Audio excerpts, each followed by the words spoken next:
Welcome back, everyone. Today, we're comparing Windows 10 and Windows 11 side by side with the exact same hardware setup. First, let's take a look at the clean installation sizes. Windows 10 takes about 24 gigabytes, while Windows 11 needs around 30 gigabytes.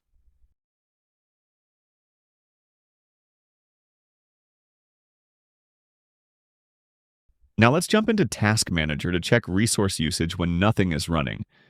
After waiting a bit, we can see Windows 11 is using roughly 10% more RAM compared to Windows 10. Let's open Microsoft Edge and play a YouTube video to see what happens with resources. Again, Windows 11 is slightly heavier on RAM usage.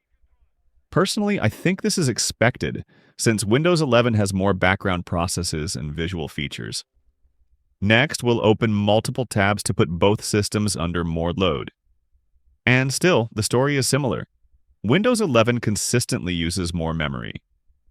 So the conclusion? Windows 11 generally consumes a bit more RAM compared to Windows 10, but both remain stable and responsive. Thanks for watching, and see you in the next test.